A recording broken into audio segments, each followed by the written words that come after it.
ഗുരുഭ്യോ നമഃ. ഏവർക്കും പ്രണാമം. നമുക്ക് ശ്രീ വാൽമീകി രാമായണത്തിലേക്ക് തന്നെ മടങ്ങാം.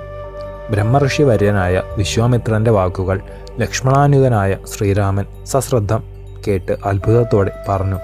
ഭഗവാനെ, അവിടുന്ന് അരുളിയ ഗംഗാവതരണ ചരിത്രം ഭഗീരഥി പാരിടത്തിലുള്ള സാഗരങ്ങളെ നിറച്ചതും മറ്റും അത്യന്തം അത്ഭുതജനകം മാത്രമല്ല, പുണ്യ സംവർദ്ധകവും കൂടിയാണ്. മാമുനീശ്വര, അവിടുത്തെ വചോവിലാസത്തിൽ സമയം പോയതേ അറിഞ്ഞില്ല. അല്പനിമിഷത്തിനകം സന്ധ്യ വന്നു ചേർന്നു. സൗമിത്രിയാൽ സംവേദിതനായ ശ്രീരാമചന്ദ്രൻ ആ രാത്രി മുഴുവൻ ബ്രഹ്മഋഷിയുടെ സദ്വർത്തമാനങ്ങൾ ഓർത്തുകൊണ്ടു തന്നെ കഴിച്ചു. സൂര്യദേവൻ ഉദയാദ്രി പൂകി. പരന്തപനായ രഘുവരൻ പ്രഭാതകൃത്യങ്ങളെ എല്ലാം കഴിച്ച് ബ്രഹ്മഋഷിയോട് പറഞ്ഞു. നിശാദേവി പോയി മറഞ്ഞു. ഉത്തമ കഥാശ്രവണത്തിൽ രാത്രി ഒരു നിമിഷം പോലെ തന്നെ കഴിഞ്ഞു. ത്രിപദ ഗാമിനിയായ ജാഹ്നുവിയെ കടക്കുക ഭഗവാൻ ഇവിടെ സന്നിഹിതനായി അറിഞ്ഞവരും പുണ്യകർമ്മ നിരതരുമായ മഹർഷിവര്യന്മാർ സസുഖം നദി കടക്കാവുന്ന തോണി കൊണ്ടുവന്നിരുന്നു. മഹാത്മാവായ രഘുനന്ദനന്റെ വാക്കുകൾ കേട്ട കൗശികൻ മാമുനിമാരോട് കൂടി ഗംഗ കടന്ന് ഉത്തരതീരത്തിലെത്തി. ഋഷിവര്യന്മാരെ മാനിച്ച് പൂജിച്ചയച്ചു. ആ മഹാനദിയുടെ വടക്കേ കരികിൽ അതിമനോഹരവും വിശാലവും ദിവ്യവുമായ വിശാലം എന്ന നാടിനെ കണ്ടു. സ്വർഗസുന്ദരമായ വിശാലയിലേക്ക് മഹർഷി ഗണാനുസേവിതനായ കൗശികൻ ശ്രീരാമചന്ദ്രനൊന്നിച്ച് പ്രവേശിച്ചു. അതിവിഘ്നനായ ദാശരഥി തൊഴുതുകൊണ്ട് വിശ്വാമിത്രനോട് വിശാലപുരിയെപ്പറ്റി ഇങ്ങനെ ചോദിച്ചു. ഭഗവാനെ, അവിടത്തേക്ക് മംഗളം ഭവിക്കട്ടെ. ഈ വിശാലപുരിയിലെ രാജവംശം ഏതാണ്? അറിയുവാൻ ഏറ്റവും കൗതുകം തോന്നുന്നു. ചോദ്യം കേട്ട മാമുനീന്ദ്രൻ ആ രാജ്യത്തിലെ പ്രാചീന ചരിത്രം പറയുവാൻ തയ്യാറായി. രാമ, ഈ പ്രദേശത്തിൽ നടന്നിട്ടുള്ളതും ദേവേന്ദ്രൻ പറഞ്ഞു കേട്ടിട്ടുള്ളതുമായ കഥ ഞാൻ പറയാം, കേൾക്കൂ. പണ്ട് കൃതയുഗത്തിൽ ദിതിയുടെ പുത്രന്മാരും അതിഥിയുടെ പുത്രന്മാരും മഹാബലവീരമുള്ള ധാർമ്മികാഗ്രസരന്മാരായിരുന്നു. മഹാഭാഗനായ നരോത്തമ കുമാര, അവർക്ക് ഒരിക്കൽ ഒരു ചിന്തയുണ്ടായി. നമുക്ക് ജരാരോഗങ്ങളില്ലാതെ അമരന്മാരായി തീരുവാൻ എന്താണ് മാർഗമെന്ന്. അമേയ ബുദ്ധിമാരായ അവർക്ക് ഉടനെ തന്നെ അതിനുത്തരവും തോന്നി. പാലാഴി കടഞ്ഞ് അമൃതെടുക്കണം. അത് കഴിച്ചാൽ ജരാമരണങ്ങൾ ഉണ്ടാവില്ല. ക്ഷീരസാഗരത്തെ മദനം ചെയ്യാൻ തീർച്ചയാക്കി. മന്ത്രമഹാമലയെ കടക്കോലാക്കി. സർപ്പരാജനായ വാസുകിയെ കയറുമാക്കി. മഹാശക്തന്മാരായ അവർ ഒന്നിച്ച് കടയുവാൻ തുടങ്ങി. വർഷങ്ങൾ കടന്നുപോയി. 1000 കഴിഞ്ഞപ്പോഴേക്കും വാസുകിയുടെ ശിരസുകളിൽ നിന്ന് വിഷം ഉദ്വമിച്ചു. വിഷപ്പല്ലുകൾ കൊണ്ട് കരിമ്പാറയിൽ കൊത്തിയപ്പോൾ ഹലാഹലം എന്ന കൊടും വിഷം ചെന്തി പോലെ ഉയർന്നു.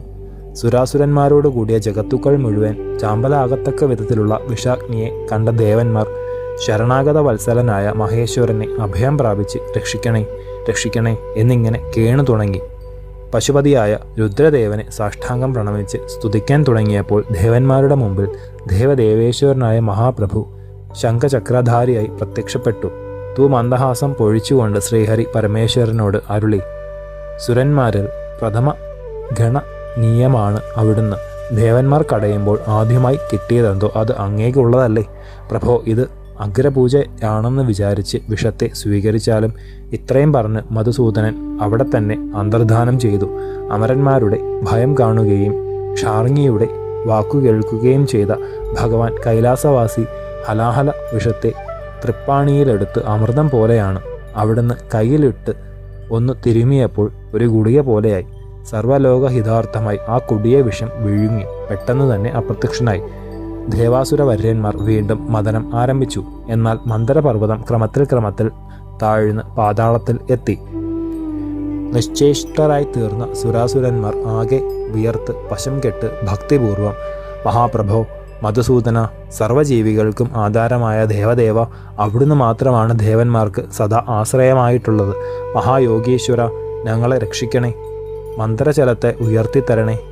വൈകുണ്ഠപതിയായ ഋഷികേശൻ വലിയൊരാമയുടെ രൂപത്തിൽ ഗിരിയെ ഉയർത്തി മന്ദിരത്തെ മുതുകിൽ വഹിച്ച് പാലാഴിയുടെ അടിയിൽ ആ ലോകനാഥൻ കിടന്നു. മാത്രമല്ല, ദേവാസുര മധ്യത്തിൽ നിന്ന് ഇടത്തുകൈകൊണ്ട് കടയുവാനും ആരംഭിച്ചു. 1000 വർഷങ്ങൾ വീണ്ടും ഭൂതകാലത്തിൽ എത്തി. സർവാംഗസുന്ദരിയായ ജ്യേഷ്ഠാദേവി ഉദ്ഭവിച്ചു. ഒന്നാമതുണ്ടായതിനാൽ ജ്യേഷ്ഠ എന്നു തന്നെ കൽപ്പിക്കുകയും ചെയ്തു. പിന്നീടുണ്ടായത് പാരിജാതം എന്ന കൽപ്പക വൃക്ഷമായിരുന്നു. അതിനെ ദേവേന്ദ്രന് നൽകി. അത്ഭുതരൂപ ശക്തിയുള്ള കാമധേനുവും ഐരാവതമെന്ന യശസ്സാർന്ന നാൽക്കൊമ്പനാനയും തുടർന്ന് പാലാഴിയിൽ നിന്ന് ജനിച്ചു. 1000 സംവത്സരങ്ങൾ പിന്നെയും കഴിഞ്ഞു. ദണ്ഡും കമണ്ഡലവും ഏന്തിയൊരു ദേവൻ ആ മദനത്തിൽ നിന്നുണ്ടായി. ആയുർവേദം രൂപമെടുത്ത സാക്ഷാൽ ധന്വന്തരിയായിരുന്നു ആ ദേവമുഖ്യൻ. കാമുനീയാംഗങ്ങളായ അപ്സര സ്ത്രീകളാണ് തുടർന്നുണ്ടായത്. ആപ്പിൽ കടയുമ്പോൾ ജനിച്ച മോഹനാംഗികൾക്ക് അപ്സര സ്ത്രീകൾ എന്നുള്ള പേർ പ്രസിദ്ധമായി. അവർ തന്നെ 16 കോടി ദാസിമാർ കണക്കില്ലാതെയും. പക്ഷേ ദേവന്മാരോ അസുരന്മാരോ ആരും തന്നെ അവരെ സ്വീകരിച്ചില്ല. അതുകൊണ്ട് അപ്സര സ്ത്രീകൾ എല്ലാവർക്കുമുള്ള പൊതു സ്വത്തായി തീർന്നു. വരുണാത്മജയായ വാരുണി ദേവിയാണ് പിന്നീട് അവതരിച്ചത്. ഭർത്താവിനെ വരിക്കുവാൻ തയ്യാറായി വന്ന വാരുണിയെ അസുരന്മാർ ആരും കൈക്കൊണ്ടില്ല. സുശീലയായ ആ തരുണിയെ ദേവന്മാർ പരിണയിച്ചു. വാരുണിയെ ഉപേക്ഷിച്ചവരെ അസുരന്മാർ എന്നും അനിന്ദിതനായ വരുണ തനയന്മാരെ സ്വീകരിച്ചവരെ സുരന്മാർ എന്നും പറഞ്ഞു വരുന്നു. അശ്വങ്ങളിൽ അഗ്രിമസ്ഥാനത്താർന്ന ഉച്ചൈസ്രവസും രത്നങ്ങളിൽ അദ്വിതീയമായ കൗസ്തുഭവും കോമളപ്രഭയോടുകൂടിയ സോമദേവനും ക്രമത്തിൽ ഉത്ഭവിച്ചു. ദേവരാജാവിന്ന് ഉച്ചൈസ്രവസിനെയും മധുമാധിയായ ഭഗവാൻ കേശവന് കൗസ്തുഭരത്നത്തെയും സജ്ജലപാലകനായ മഹാദേവന് സോമനെയും ദേവവര്യന്മാർ സമർപ്പിച്ചു. അചിന്ത്യ തേജസ്വി എന്നവനും ആയുർവേദ സ്വരൂപിയുമായ ദേവദേവൻ ധന്വന്തരിയെ ലോകരക്ഷണത്തിനായി സർവത്ര പ്രകാശിക്കുവാൻ പ്രാർത്ഥിച്ചു. സുരാസുരന്മാരും ഗന്ധർവന്മാരും ഒന്നിച്ച് പാലാഴിയെ വീണ്ടും കഠിനമായി കടയുവാൻ തുടങ്ങി. കാലം പിന്നെയും മുന്നോട്ടു പോയി. നാരീരത്ന സൗന്ദര്യസാരങ്ങളുടെ നിലയനമായ ലക്ഷ്മീദേവി ചെന്താമരപ്പൂവിൽ അവതരിച്ചു. യൗവനത്തിലേക്ക് കാലെടുത്ത് വയ്ക്കുന്ന പ്രായം, സർവ്വലക്ഷണങ്ങളും ഒത്തുചേർന്ന അവയവങ്ങളിൽ അമൂല്യ രത്നാഭരണങ്ങൾ, നീണ്ടും ചുരുണ്ടും ഇടതൂർന്നുമുള്ള കേശജാലം, അചിന്ത്യശോഭ പൊഴിക്കുന്ന കിരീടം, അഗ്നിയിലിട്ട് പഴുപ്പിച്ച കനകത്തിൻ്റെ വർണ്ണം, മുത്തുമാലകളാൽ പരിശോഭിക്കുന്ന വക്ഷസ്ഥടം, ശരൽക്കാല പൂർണ്ണചന്ദ്രനെ വിജയിക്കുന്ന വദനം, വികസിച്ച താമരപ്പൂവുകളേന്തിയ ചതുർബാഹുക്കൾ, സകല ലോക നമസ്കൃതയായ മഹാദേവി ഏവർക്കും ആനന്ദമേകിക്കൊണ്ട് പ്രത്യക്ഷപ്പെട്ടു. ശ്രീ പത്മനാഭസ്വാമിയുടെ വക്ഷസ്ഥലമാണ് മഹാലക്ഷ്മിയുടെ അരവിന്ദ നയനങ്ങളെ അപഹരിച്ചത്. ശ്രീഹരിയുടെ മാറിടത്തിലേക്ക് ഭഗവതി പ്രവേശിച്ചു. കാകുൽസ്ഥ രത്നമായ രാമ അവസാനമായി ഉത്തമോത്തമയായ അമൃത് അത്ഭുതാനന്ദങ്ങൾ ഉണ്ടാക്കിക്കൊണ്ട് സമുദ്ഭവിച്ചു. ഉണ്ണി പിന്നീട് അവിടെ കുലക്ഷയത്തിൻ്റെ അങ്കുരമാണ് അമൃതിൽ നിന്ന് ഉണ്ടായത്. അതിഥിപുത്രന്മാരായ അമരന്മാരും ദിതിസുതന്മാരായ അസുരന്മാരും തമ്മിൽ ഇടഞ്ഞു. രാക്ഷസന്മാർ അസുരന്മാരോട് യോജിച്ചു. 3 ലോകങ്ങളും മയങ്ങുന്ന മട്ടിൽ യുദ്ധം കൊടുമ്പിരിക്കൊണ്ടു. സർവവും നശിക്കുമെന്നുള്ള മട്ടായപ്പോൾ മഹാവിഷ്ണു മായാമോഹിനി വേഷത്തിൽ അമൃത് കൊണ്ടുപോന്നു. അനന്തരം അവ്യയനുമായ ആദി നാരായണനെ അസുരന്മാരും രാക്ഷസന്മാരും ഒന്നിച്ച് എതിർത്തു.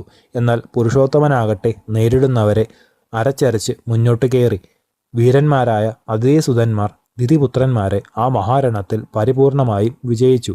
കൃതാർത്ഥനായ അമരേന്ദ്രൻ മഹർഷിമാരുടെയും ചാരണന്മാരുടെയും ലോകങ്ങളെ സമോദം പരിപാലിച്ചു. ശേഷം ചരിതം നമുക്ക് അടുത്ത ഭാഗത്തിലൂടെ കാണാം. ഗുരുപാദങ്ങളിൽ സാഷ്ടാംഗ പ്രണാമത്തോടെ നമസ്കാരം.